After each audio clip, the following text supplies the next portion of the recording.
Hello friends, नमस्कार, प्रणाम। RS coaching centre में आप लोग का स्वागत है।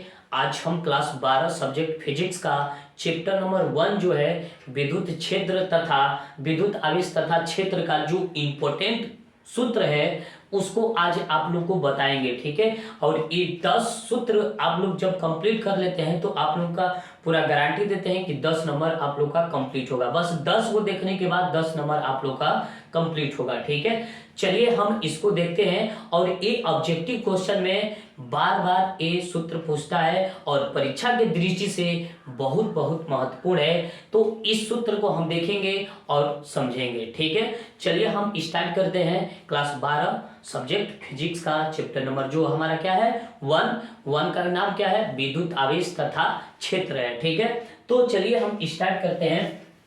ये 10 महत्वपूर्ण सूत्र, 10 महत्वपूर्ण जो सूत्र है इसको देखने के बाद आप लोग को पूरा चैलेंज करते हैं, 1000% गारंटी देते हैं कि 10 नंबर आप लोग का कंप्लीट होगा, ठीक है। तो चलिए देखिए 10 महत्वपूर्ण सूत्र कौन कौन है। तो विद्युत आवेश बराबर सूत्र क्या होता है। तो Q बराबर plus minus N E, Q बराबर क्या होगा प्लस माइनस एन ई होगा।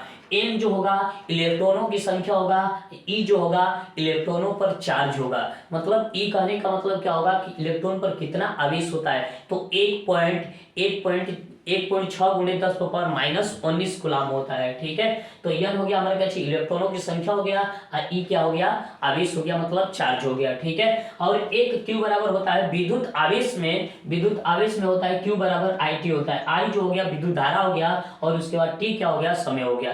तो इस चीज को भी ध्यान में रखना है। Q बराबर 2 सूत्र होगा, E प्लस माइनस NE होगा या Q बराबर क्या होगा IT होगा, ठीक है।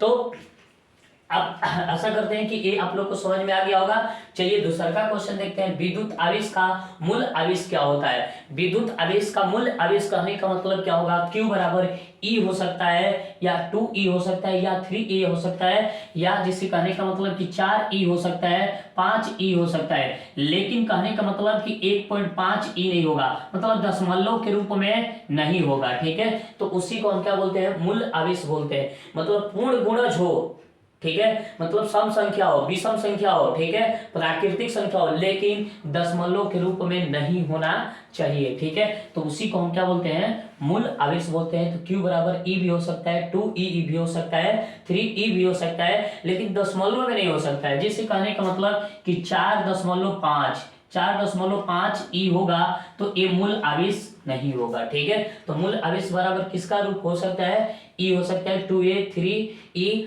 फिर उसके बाद 4E 5E ये हो सकता है, लेकिन दशमलव में नहीं हो सकता है, ठीक है। तो आशा करते हैं कि ये भी आप लोग का सूत्र समझ में आ गया होगा। तो Q बराबर क्या हो सकता है E 2E 3E 4E 5E हो सकता है, ठीक है। चलिए अब आगे देखते हैं कूलम का नियम वाले सूत्र जो होते हैं। कूलम का नियम वाले सूत्र जो होते हैं F बराबर 1/4 पाई इप्सिलॉन नॉट Q1 Q2 बटा में क्या होगा R स्क्वायर होगा। ये परीक्षा की दृष्टि से MVVI है, ठीक है। तो इसको एकदम रट लेना है, ठीक। अब उसके बाद देखिए रेखीय आवेश घनत्व क्या होता है। रेखीय आवेश घनत्व को हम लेम्डा द्वारा सूचित करते हैं। तो लेम्डा बराबर क्या होगा Q/L होगा। Q/ क्या होगा L होगा। और देखिए Q क्या हो गया हमारा आवेश हो गया, क्या हो गया आवेश, ठीक है। तो आवेश का ऐसा मात्रक होता है कूलम और लंबाई का मात्रक क्या होगा मीटर होगा, ठीक है। तो अब ये क्या होगा हमारा लेम्डा बराबर Q/L होगा। तो इसका एसआई मात्रक का अगर हम बात करें तो कूलम पर क्या होगा मीटर होगा, ठीक है। तो रेखीय आवेश घनत्व लेम्डा बराबर Q/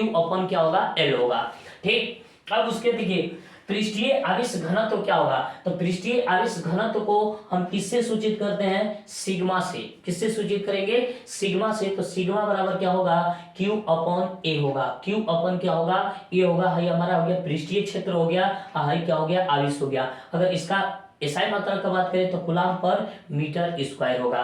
तो देखिए पृष्ठीय आवेश घनत्व का एसआई मात्रा क्या होगा कूलम पर मीटर स्क्वायर और सूत्र क्या होगा तो सिग्मा बराबर Q/ क्या होगा L होगा, ठीक है। अब उसी तरह आयतन आवेश घनत्व क्या होगा। आयतन आवेश घनत्व क्या होगा तो इसको हम रो बोलते हैं। क्या बोलते हैं रो बराबर क्या होगा Q/V होगा। इसका एसआई मतलब क्या होगा तो कूलम पर मीटर क्यूब होगा, ठीक है। चलिए, गुरुत्वाकर्षण बल का सूत्र क्या होता है, तो F बराबर G, ठीक है। आई जो हो गया हमारा गुरुत्वा नियतांक हो गया, क्या हो गया, गुरुत्वा नियतांक।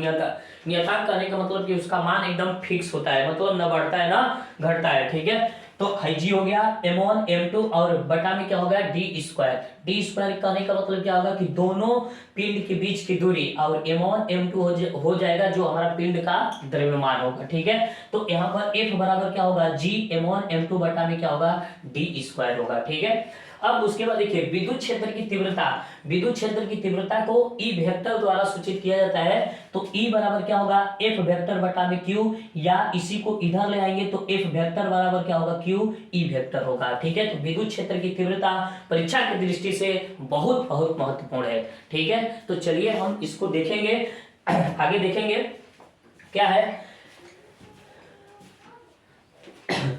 आगे देखेंगे। देखिए विद्युत क्षेत्र की तीव्रता E वेक्टर बराबर क्या होगा F वेक्टर बटा में क्या होगा Q, या F वेक्टर बराबर Q E वेक्टर होगा, ठीक है। फिर उसके बाद आगे देखेंगे बिंदु आवेश के कारण विद्युत क्षेत्र की तीव्रता, मतलब एक बिंदु रहेगा उसकी कारण क्या होगा, जैसे कहने का मतलब कि यहाँ पर एक आवेश रखा गया है, तो इसके कारण आवेश के कारण विद्युत क्षेत्र की तीव्रता किसी बिंदु पर रखेंगे तो E बराबर क्या होगा 1/4πε0 और Q बटा में क्या होगा R स्क्वायर होगा, ठीक है। तो बिंदु आवेश के कारण विद्युत क्षेत्र की तीव्रता E बराबर क्या होगा 1/4πε0 और Q बटा में क्या होगा R स्क्वायर होगा। आशा करते हैं कि ये आप लोगों को समझ में आ गया होगा, ठीक है। अब देखिए विद्युत द्विध्रुव आघूर्ण, ये परीक्षा की दृष्टि से तो बहुत बहुत महत्वपूर्ण है, ठीक है। तो यहाँ पर विद्युत द्विध्रुव आघूर्ण P बराबर क्या होगा Q इंटू 2L होगा, P बराबर क्या होगा Q इंटू 2L होगा।